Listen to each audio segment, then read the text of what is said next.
les Juifs étaient retournés à Jérusalem avec Zorobabel pour reconstruire le temple. Mais beaucoup étaient aussi restés en Perse. Et le roi était maintenant Assuérus, qui vivait à Suse, la capitale. La 3e année de son règne, il organisa un grand banquet. Il y avait beaucoup de monde. Les invités étaient assis sur des bancs en or et buvaient dans des coupes en or. Le roi était de son côté avec les hommes et sa femme, Vasthi, organisa un banquet pour les femmes. Et le dernier jour du banquet, le roi avait trop bu. Et il demanda à ses serviteurs de faire venir sa femme coiffée de la couronne royale pour montrer sa beauté à tous les princes. Mais sa femme refusa. Le roi se mit dans une terrible colère. La reine désobéir au roi. Il demanda à ses conseillers quoi faire.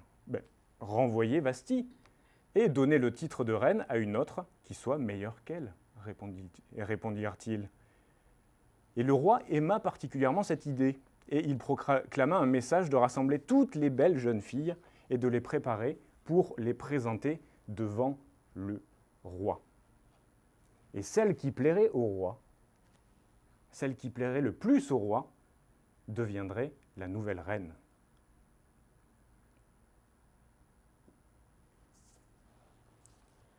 Il y avait une jeune fille du nom d'Esther. Elle était orpheline. Et son cousin Mardoché, qui l'avait adoptée, s'était occupé d'elle. Et Esther fut prise aussi et conduite au palais, car elle était très belle. Et Mardoché lui demanda de révéler ni son origine, ni sa famille. Et après plusieurs mois de préparation, Esther fut amenée devant le roi.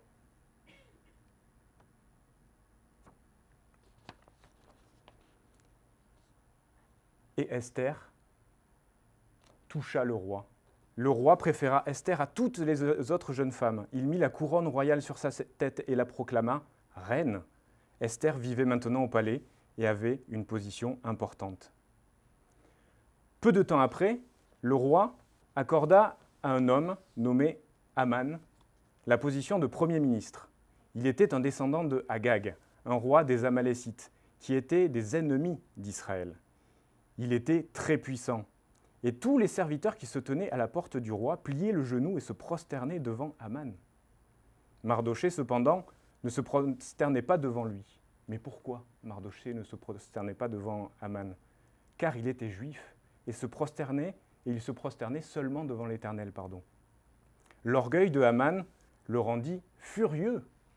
Il ne voulait pas s'en prendre qu'à Mardoché. Il chercha à exterminer tous les Juifs installés dans le royaume. Alors Aman se tourna vers le roi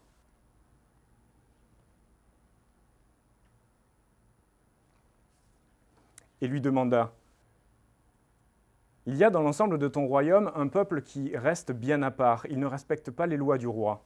Le roi ne devrait pas les laisser tranquilles. S'il est d'accord qu'on donne l'ordre de les faire disparaître, je donnerai même de l'argent en échange. » Le roi donna l'autorisation à Aman de faire ce qu'il voulait. Donc, Aman fit envoyer des lettres au nom du roi, disant au 13e jour du mois d'Adar, tous les Juifs devaient être tués et qu'on pouvait prendre tout ce qui leur appartenait. Quand Mardoché fut informé, il déchira ses vêtements, se couvrit d'un sac et de cendres, puis sillonna la ville en criant. Les Juifs ne savaient pas quoi faire. Ils étaient en deuil, ils pleuraient et ils jeûnaient. Esther, dans son palais, n'était pas au courant. Elle fut bouleversée quand elle entendit que Mardoché pleurait dans les rues. Elle lui envoya des vêtements pour s'habiller, mais il refusa. Donc, elle demanda à un serviteur d'aller s'informer. Tous les Juifs de Perse seront tués. Mardoché lui envoya une copie de l'édit et lui demanda d'aller voir le roi et de plaider pour son peuple. La reine renvoya alors un message à Mardoché. « Vous savez que toute personne qui entre dans la cour intérieure du roi, sans avoir été invitée, a droit à la peine de mort. La seule personne qui reste en vie est celle à qui le roi tend le sceptre en or. En ce qui me concerne, ça fait 30 jours qu'il ne m'a pas appelé. » Mardoché lui renvoya une réponse. « Ne t'imagine pas que ta position au palais te permettra d'être sauvé. Au contraire, de tous les Juifs. En effet, si tu gardes le silence maintenant, le secours et la délivrance surgiront d'autre part pour les Juifs, tandis que ta famille et toi, vous mourrez. Qui sait, peut-être est-ce pour une circonstance telle que celle-ci que tu es parvenu à la royauté. » Mardochée s'attend à l'intervention de Dieu pour sauver son peuple. Et il reconnaît que c'est peut-être exactement pour ça que Dieu a permis à Esther de devenir reine de Perse.